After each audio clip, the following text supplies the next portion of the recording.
Let's talk about books, Shody. Let's talk about you and me. Let's talk about all the weird things and the good things that we read. Let's talk about books. Book club number 4. Book club in the house. I love books. I love them so much. We still have cedar fever, Yeah. so excuse our very Marge Simpson Voice. sister voices. Smoking cigarettes. I sound like a man. But Straight. it just feels really dry. It's not even drippy or anything. It's just dry.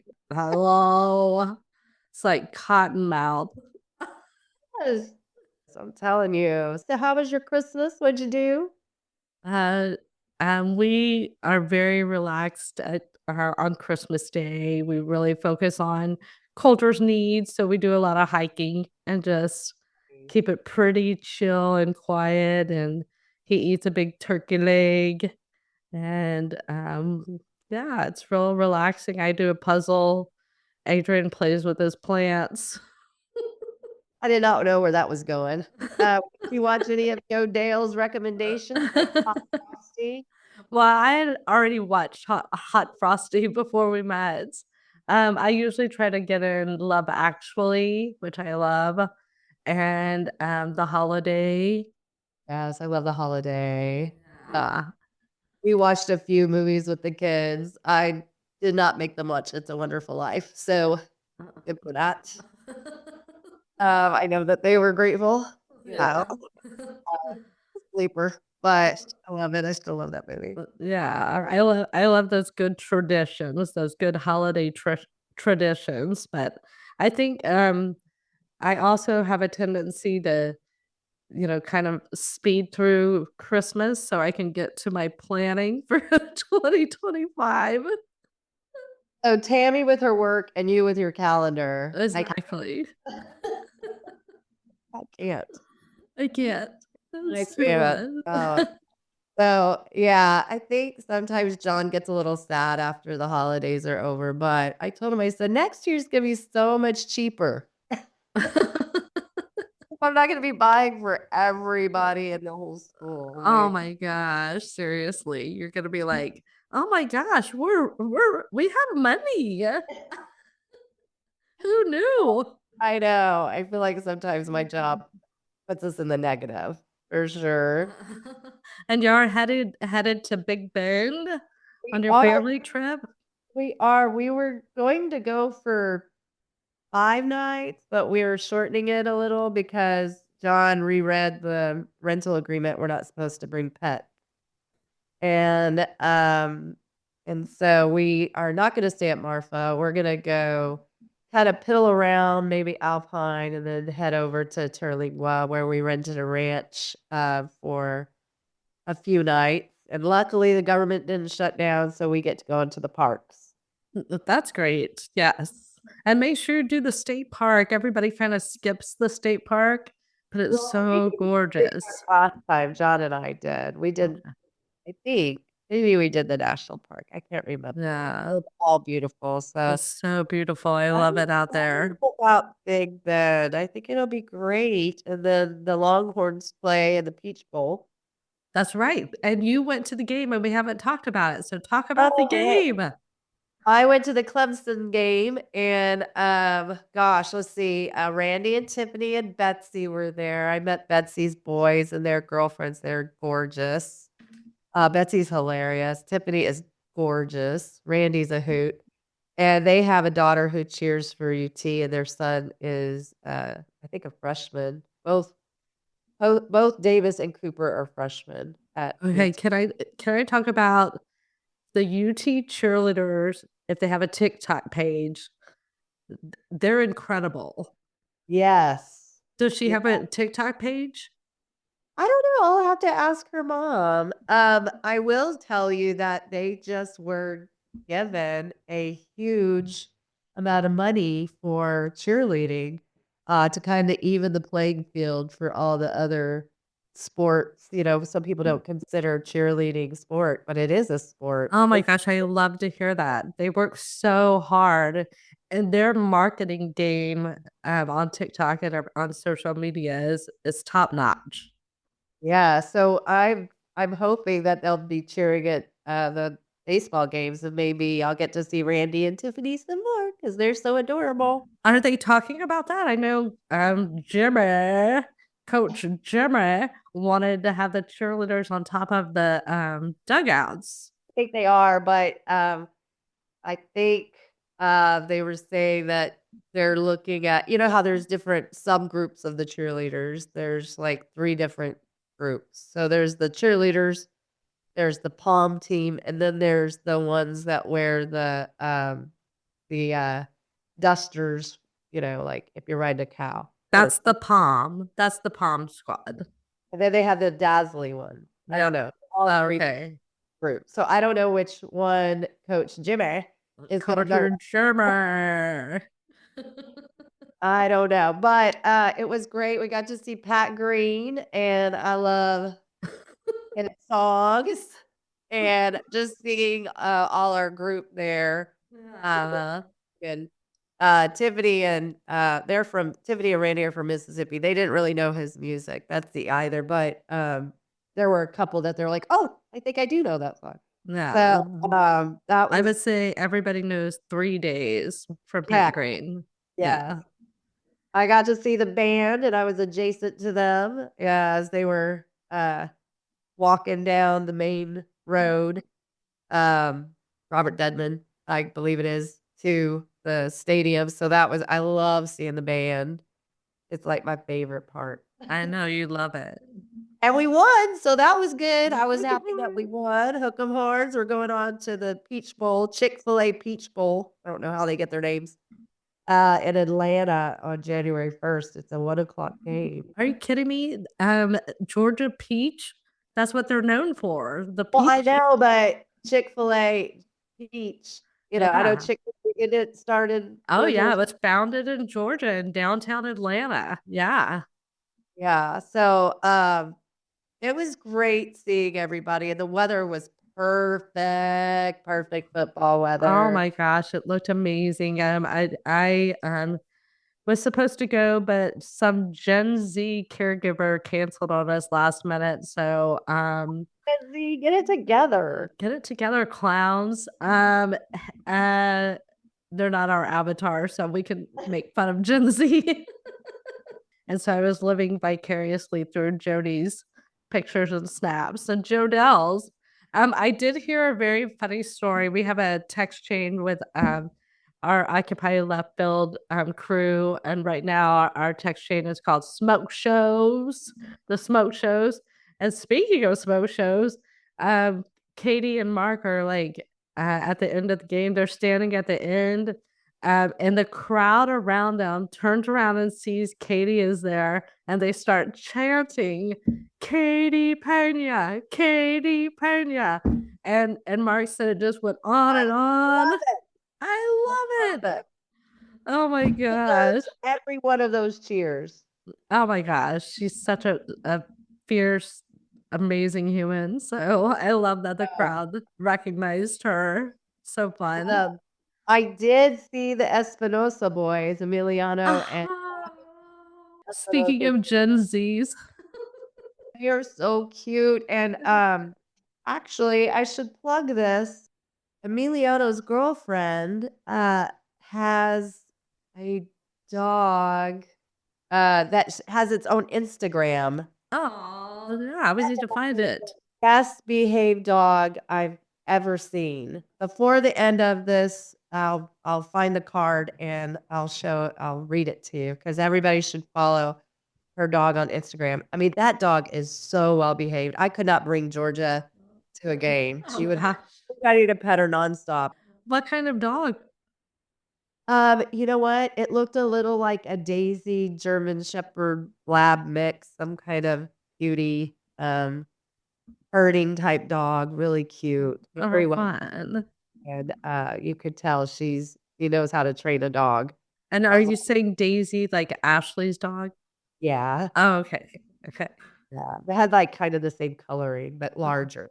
Anyway, everybody was in a good mood, and luckily we won. I was really impressed with Our defense, man. Ooh, for fear. On the 1-yard line. Yeah. They were like, "Hold them." Nice. Yeah. So I'm So glad we fun. got to do that. John got some really great tickets on the south end zone, and we were right in the mix. Seeing it all. And I stopped by Jody's house on the way before she left for the game, and she had on the most gorgeous outfit. She looked so gorgeous. Well, thank you, Shelly. You need to send out a picture. You look like HOTTOGO. Oh, I'm okay. Thank you. Speaking of smoke shows, Oh gosh. Anyway, it was great. she's like, "Anyway, let's stop talking about this." And, so every time I think about Christmas, I think about when we went to the Sagert's house, and Oh. that was super fun. Well, we were talking about toilet paper in people's houses with their own toilet paper previously, and we forgot to talk about the Sagers. And so, one Christmas Eve, so on the 23rd, the Sagers tradition was to have enchiladas from Dart Bowl.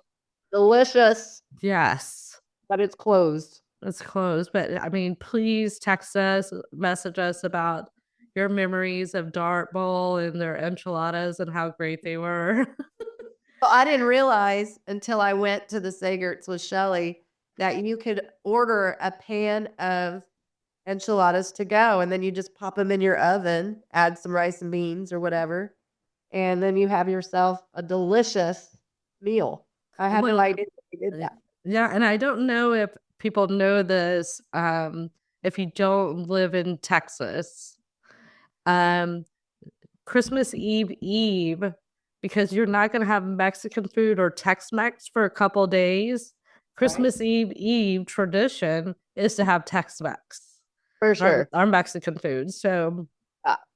the Sagers had the Dart Bowl enchiladas, which was brilliant, and they invited us, which was so lovely. And Jeremy Sagert was in town with his kids, and Josh and his kids and his family, and Emily was there with her kids. And we were talking about toilet paper in people's houses, and the kids were like, "What? What? We've never toilet papered anybody's house." And we were like, "What? Are y'all what? Why not? It's so much fun." And I would say, Jody, how old were we? Probably in our 40s. Oh, yeah. And so Jody and I, after dinner, we thank them and we head out and we go to the store and buy toilet paper and come back, and the kids are playing outside, and we start toilet papering Mary's house. Mary, mind you, is in her 60s at that time. Yeah, and it's so Like, thanks for awesome. inviting us. Yeah, thanks for inviting us. And we toilet paper our house, and Jeremy gets so mad. Do you remember? And Oh, yeah. his kids are all the kids are having so much fun toilet papering their grandmother's house, and she's laughing her butt off about it, but Mary's laughing about it. But Jeremy loses his mind and starts throwing his shoes up into the tree to get the toilet paper out of the tree, and his shoes get stuck in the tree. Well, he didn't think it through. I always tell my kids, stop, think, and then act. He just worked off his impulsivity and did not think through that his shoes are gonna get stuck in those trees. Oh my gosh. And Josh, we are all just crying laughing at Jeremy, which was our whole situation with the Sagerts. It's like we all hung out together. We were always like, poor Jeremy. Andy, that's on him. I feel sad for him. So the point of the story is, don't invite us. But if you don't, no, he's still gonna toilet paper it. Exactly. Just kidding. Just kidding. It's only a labor of love if we do that. It is. It is a labor of love. We wouldn't do it to somebody that we didn't like. Well, I will tell you, when we were in high school, they used to have something called the Silvey curse. And when you were in, Shelly was a cheerleader and I was in the drill team. and they would give us, we would either have a basketball player or a football player that you would bring them gifts before a game. And one time we went and toilet papered Rusty's house. And while he was cleaning it, he fell and tore some major, like, leg portion and could not play football the rest of the season. So, sorry, Rusty. We No, I think because it happened to multiple people. yeah, it was the "We don't Silvey want a first. Sylvie. We don't want a Sylvie." But yeah, and I think Rusty was, I think it was his knee, It wasn't me. and I think he was headed to D2, like, he was aiming for D2, and so, he is a coach Yeah, now. if you find that the toilet paper is a pain, we will come back and clean it up. Yeah, don't climb up in a tree or anything. Climb up a tree or jump up and down and then risk an injury. Oh my gosh, I feel so bad. Sorry, Rusty, wherever you are. Oh my gosh. And in the last, like, 5 years, I've had Kelly Kroll and Robert Kroll help me toilet paper Casey and Barnes' house, and Oh. and then I had and then Barn and Casey, well, Casey stayed in the car. Me and Barn toilet papered Kelly and Roberts, and their neighbors, the Kroll's neighbors, are very protective, and they were like, I'm not down for it." Yeah. Right. And Shelly's house is not fun to toilet paper because it only has like 2 trees in the front yard. And the other day, I was a little worried about, I pulled up to my house, and Katie Corey was standing across the street and staring at my house, and I was so scared that she was pulling a prank on me. That's something she would do. Y'all love to prank each I was so nervous. other. You're like, "Please don't." Oh my gosh, we'll have to do a whole show on all the pranks we've done to Callie. Oh, poor Callie. Poor long-suffering Callie over there. Alright, let's get into it. What books did you read? I know you probably read, like, 7. Well, and I think I should explain that. So my house is so quiet. I live with 2 people that don't talk a lot.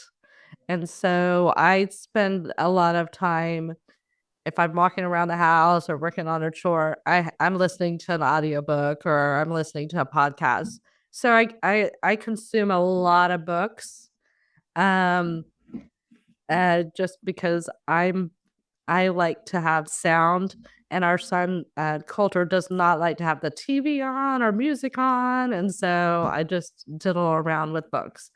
And I'm an equal opportunity book reader. I'll read anything. Fantasy's not my favorite.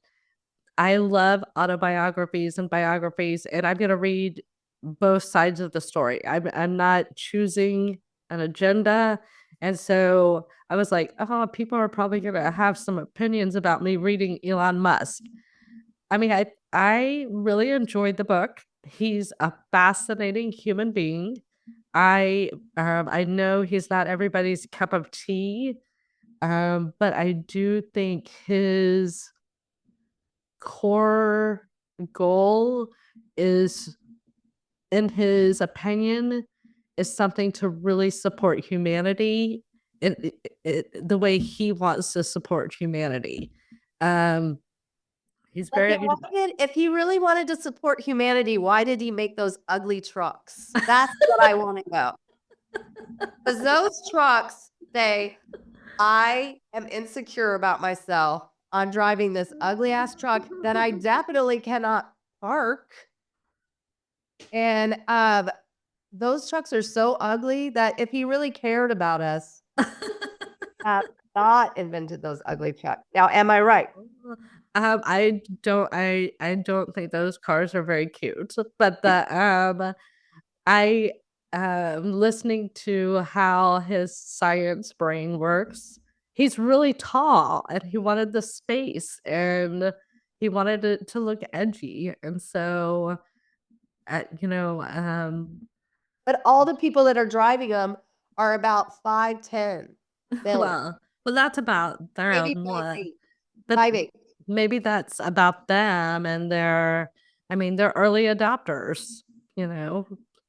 Ugh. Yeah, but the book is really good if you ever wanted to understand, where he's coming from. I know everybody has a lot of people, when I mentioned that I was reading it, they had big feelings about it, and I was just like, "Well, I wanna hear all sides." I'm open, um, to hearing anybody's opinion and them sharing their stories and their perspective and I'm gonna take what I want and gobble it up. Living with somebody on the autism spectrum, I found it very fascinating, his processing. I found it very enjoyable. I had to immediately, after like chapter 5, go and check when he was born. So I knew if he was a Virgo or not because he sounded so Virgo-esque. And I was like, oh, he just sounds like the super Virgo. Um, I wouldn't want to work for him. He sounds very intense. But I did enjoy learning about his life, but I do enjoy reading anybody's. I'm down for it. I wanna learn, and hear different perspectives and stuff like that. So, I would recommend it unless it's really just gonna upset somebody. He digs into the whole Twitter thing and where he was coming from and owns up to the mistakes. He's like, "Man, I shouldn't have said that. I should why did I have an opinion about that?" Um, and he was we all make those kind of mistakes, and so I like give him a little But grace. this is on such a public scale that Sure. I think that when you have a creative brain or you think out of the box and you have the ability to act on that because you have deep pockets, let's say, um, and you have some kind of leadership and ability to catapult yourself into a leadership range, sometimes you're gonna miss the mark, and I think he definitely misses the mark a lot, and then there are times that I'm like, "Well, those are out of the box thinking," and sometimes you have to when you're making change, you have to get to an uncomfortable level to make that change, so I understand he is polarizing in quite a He's very polarizing. What's the name of the book? Elon Musk. Oh, okay. Yeah, And and it's he it's wrote it? it's the same guy that wrote Steve Jobs' book.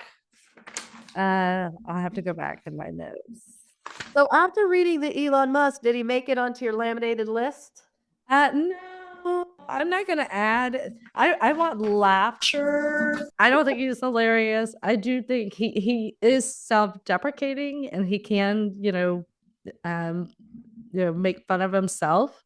But he talks about how much he loves video games and that obsessively like loves video games. And I'm just not down. No, that's nowhere near my wheelhouse. I want you to make me laugh. Make me laugh.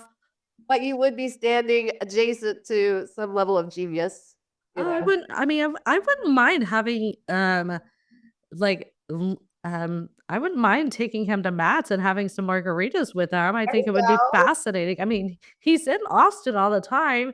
"Hey, Elon, Yeah. Jason would like to take you to lunch. Let's put it out there." Or he could just come over to Shelly's house and we'll make you some pigs in a blanket and queso. Yeah, yeah, you can come to our pool party. Yeah, we have some Oh my ideas. god. If he rolled up in one of those ugly trucks to your house for a pool party, I would die. Well, he just bought like 700 acres in Bastrop County because he wants to build like a compound for his 11 kids and his baby mamas. Yeah, I Uh, think 2 of the baby mamas said, "Yeah, thanks. Sounds cultish, maybe." I don't know.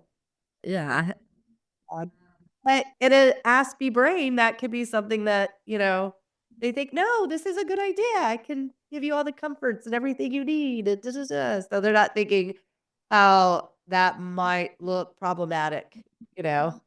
Yeah, with sister wives. He he talks about that in the book. He he's very impulsive for sure. Um anyway, he switches gears on that, and you know out of California, there's a big push on not owning property, I guess, and Yes. Don't get me uh, started. yeah, and so he talks about all of that, and he when people criticize him, he does seem to listen, and if it is not part of his if he can make the adjustment, he sounds like he wants to make the adjustment. And so people were bashing him for owning a bunch of real estate. So he was like, okay, well, I'm not going to own a house. And so, um, he, I don't know, he seems to open, to have conversations. He has a really good relationship with his brother, and his brother seems to be a voice of reason with him. And everybody needs somebody like that to kind of check them, you That's know? right. That's right.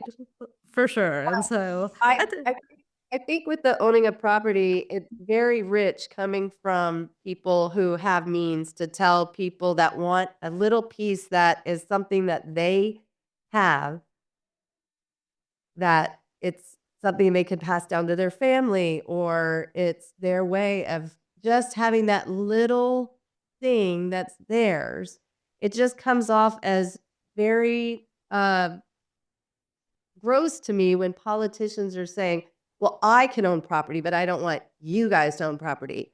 And everybody knows, as a realtor, you know this, Shelly, people that own property they generally care a lot about the communities they live in, and yeah. they want to make the world better because not only does it enhance their lives, it enhances their neighbors' lives. So, I am against that. I think people should own homes if you can, of course, if you can. But I think it's really kinda gross when our government is saying that they don't want you to. I'm like, Yeah. "Oh, But I don't think he was trying to hear what criticizers were saying to him, um, about him owning so much property and so much land and stuff. And so he was trying to make an adjustment to appease other people, if you well, will. it actually sounds like he left California because he didn't agree with it, came to Texas and then bought up 700 acres. Yeah. I Yeah. don't know if he was really maybe by appeasing them, he was like, "Okay, well, peace out. This neighbor's leaving." Exactly, yeah, and so but he didn't buy the land for a long time, and when you read the book, yeah, he really put all of his money in all of these businesses and really ran it really tight financially. It's just now starting to pay off, the last couple of years has been paying off. He's really according to the book, according to his story, his version of the Matrix, if you will. Um, Very interesting. I think it's worth a read. I mean, I think he is like a Steve Jobs and stuff, and Bill Gates, and knowing what their thoughts are. I think is I enjoy knowing it. I enjoy hearing a different side of it. You know, but I read. I'll read anybody's story, so I'm down for it. Well, and if there's somebody that you disagree with, it's good to kinda deep dive into, what is the inner working of them. Yeah. So, I actually commend people for, you know, taking the time to read something from someone that you might not align with their beliefs. So, Yeah. it'll keep you fresh and understanding of a different perspective.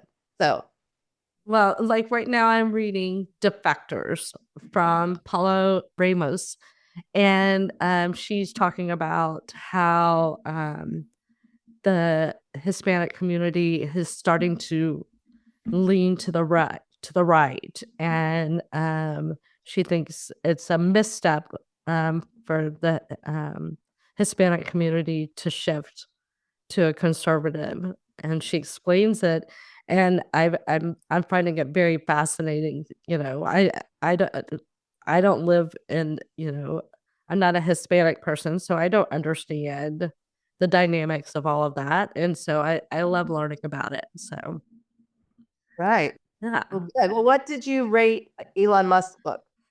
No, people are gonna have so many opinions about it. I'm gonna give it a 4, guys. I'm gonna Oh, give it that's a great. I mean, 4. I just think it's really funny that you went from Holly Madison to Elon Musk. I'm like, wow. I mean, that's Thank you for seeing the diversity. I think that's important to so see. different. So different. Well, and Oh, now this Paulo Ramos, it's such a broad. yeah. Yeah, I'm down for it. Send me your books. I want to read them. Yeah, lesser fantasy. Well, and I read a fantasy one. We'll talk about it next week, but it was pretty good. Hey, okay. All right. Well, the book I read this week is called The 40 Rules of Love by Alif Shafak. And it takes place in the Middle East. There's, well, part of it is present day. It's from the point of view of a housewife who has a job as an editor reading manuscripts to see if they would be worthy of making a movie or a show. And her meeting the writer and having a relationship with the characters by reading the manuscript, she starts thinking about her life and how love has she's been in a relationship with her husband that's definitely the love has fizzled. She doesn't feel the connection with her kids the way she wants to. Her zest for life is not all the way there. And she changes. She goes through a complete character arc. And but the book is so beautifully written, Shelly, and it is life changing. I would recommend it 100%. I'd give it a 5. It shows a lot of how we have duality within us and in our relationships, but it speaks fully about love. And there's so many quotable parts in this book, but my favorite quote was every true love and friendship is a story of unexpected transformation. If we are the same person before and after we loved, that means we haven't loved enough. So it just gives me chills. It's one of those books that's really makes you think about your life and your relationships and how to deep dive in those relationships, get deeper with your friends. That's why I love like when we come together like at Ashley's with Krista or we go on trips with our friends. Or we're I love the idea of how Kate takes Sylvia on a trip to New York to go see a play, just the 2 of them, or how, Mark or Katie will have, like, a date with PJ, and it's just them together doing something that PJ loves or having PJ experience something they love. I just think, uh, watching my kids as they've grown, I'm like, I did miss that opportunity. So now that they're older, I wanna make sure that I'm deep diving with each of them and meeting them where they're at so that they can feel the love that I have for them. Relationships are just the key to life. And I see so many people that either get bogged down by duty or they feel guilt in their relationships or they feel like it's a must do. But I think taking those opportunities, say, it's not a must do. This is a gift of time that I'm getting with these people. And really trying to honor that time and that relationship and seeing it as a way that you can give love, receive love, this book is all about that and how it's okay to change. It's okay to like want to be of service to your family, but also having that duality of wanting to escape it sometimes. Yeah. But first and foremost, you have to love yourself. And if you're not showing that love to yourself, then you're missing those opportunities.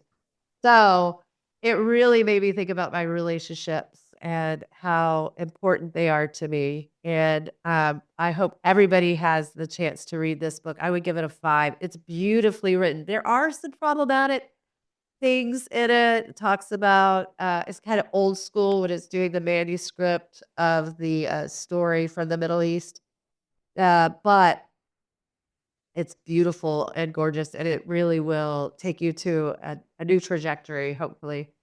Um, and it does have some fantastical parts to it, but it also gets you re-grounded in this wife who's, at home making the best dinners for her family or making sure her kids and her husband, who this husband's been having this long-term affair and, just really distant from her, and how she has to change all of that, And so it's the voyage of the trip through her change that is actually really fascinating in the story. I did think it was Right. funny when she was like, "Oh, I haven't read this manuscript. I gotta read it." And this editor was like, "Have you read the manuscript?" And she's like, "No, yes, I have," but she hadn't. And the person was like, "Well, get on it. There's a lot of young people out here that would kill to have your job." I'm like, "Ow." To hear people be that blatantly honest would be Yeah. for me, but, no, I recommend it. 5. Wow. It's a great book. That is saying a lot coming from you. That's amazing. That's your first 5.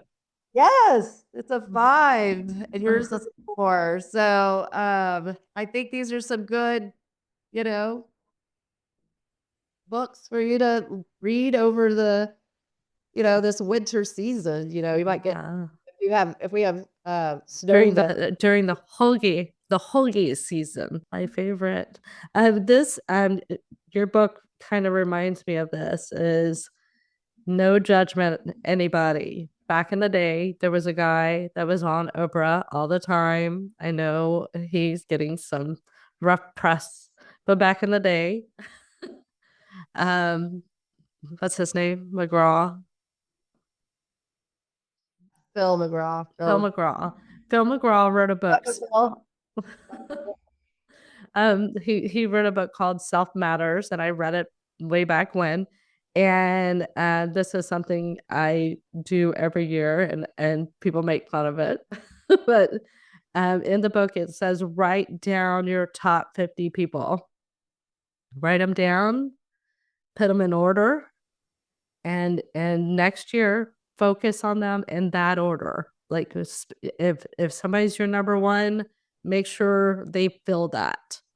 Make sure they know your focus on them. That's where your energy is directed, and really spend time with those people and know where people line up in your life, because sometimes you get distracted and you spend a little more time and energy with somebody that doesn't deserve your time and energy, and I think that's super important. So I know McGraw doesn't have the best track record right now, but Well, our sister Amy loves Dr. Phil. yeah, Dr. Phil.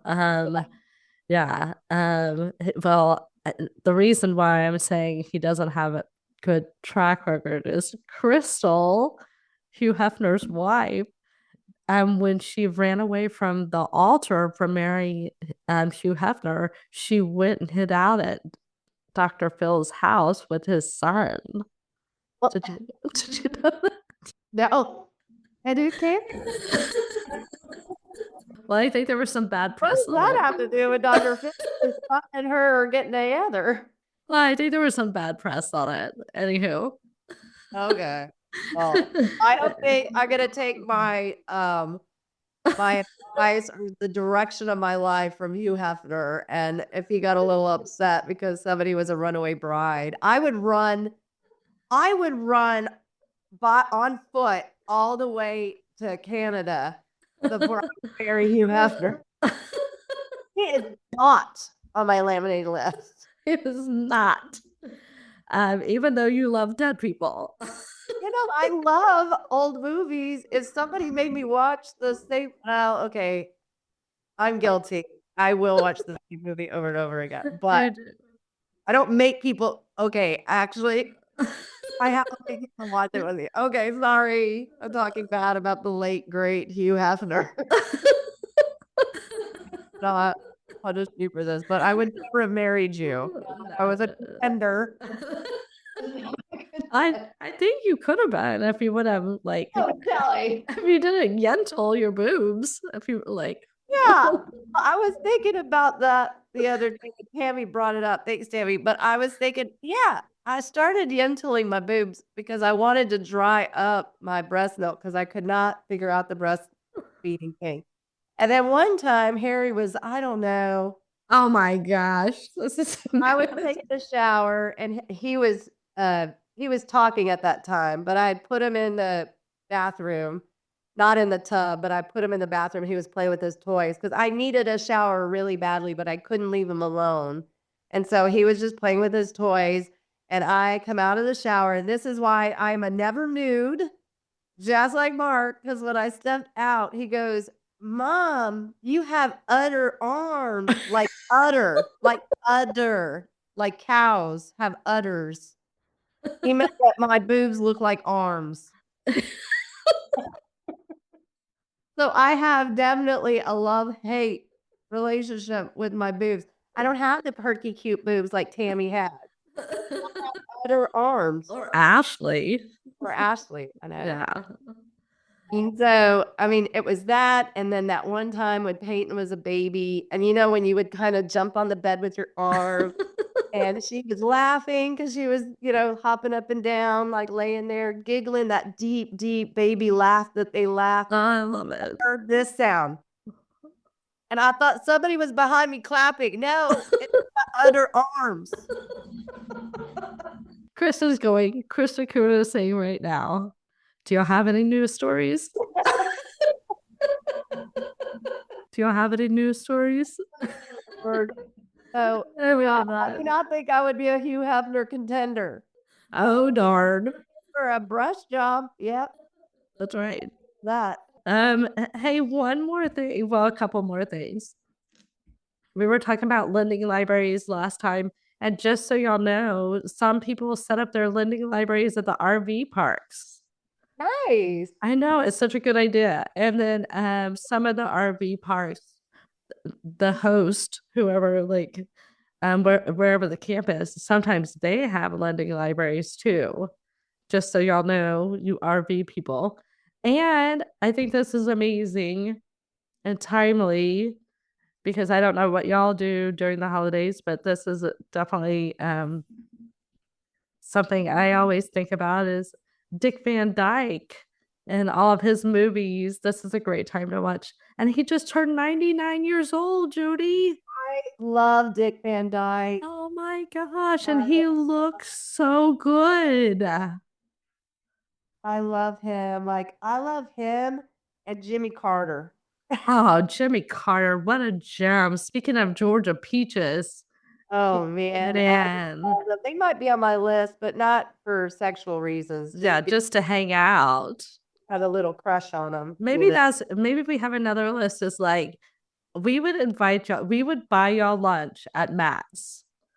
And Dick Van Dyke and Jimmy Carter and Elon Musk are on that list. Is that I think there's a thing called the dinner party where you invite random people. Yeah. So Miss Carrie from school got me a Matt's gift card, so we'll have to go over there and get the margs this week. I'm in. Yes, please. I think Matt's margarita cures cedar fever. Oh, yes, it does. I just got a text from Casey Reed right now, and she's like, "Hey, do you want to meet me and Denny and Barn at Matt's. And I'm like, Yeah. oh, yeah, I do, but I can't. When's Adrian coming back? I mean, who knows? He's out on living his best life. Okay. Wow. Okay, well, happy New Year, guys. Happy New Year. Oh, my next book is Northern Spy, if anybody wants to read it along with me. And Shelly, your next book is Oh, I don't know. I mean, I don't think I think I'll be way We're reading past. together. I'm reading Defectors, but I'll probably be like 3 books past that. And then you'll pick your favorite. Yeah. So I'll keep y'all posted. I'll put it in the notes. Read the notes. Hey, you guys, we're really upping our TikTok game. So check us out on TikTok. Someday I'll figure out how to connect all of them, but I don't know how. Yeah, just Texas. Yeehaw! Do you allow the Longhorns to live rent-free in your brain? Do you find yourself throwing the horns down so often that your fingers are practically stuck in that position? Well, folks, it's time to reclaim your hand health and your dignity. Introducing the Anti-Horns Assistive Brace, AHAB for short. The only device clinically proven to stop your UT hate spiral by physically forcing your fingers into a peace sign or even a thumbs up. That's right. No more walking around the office flashing horns down at Karen in accounting, who doesn't even like football. Our patented Relax It's Just a Game technology activates every time you go to flex your fingers into that oh-so-petty gesture. Suddenly, instead of feeding your weird obsession, you're spreading good vibes, or at least pretending to. Side effects include temporary happiness, actual conversations about your own team, and Karen may be talking to you again. So go ahead, break free from your Longhorn fixation. Visit hornsfreehands.com. That's hornsfreehands.com and use promo code HOOKED for 10% off your first brace. Because life's too short to hate a team that beats you most of the time anyway. Seriously, though, get help.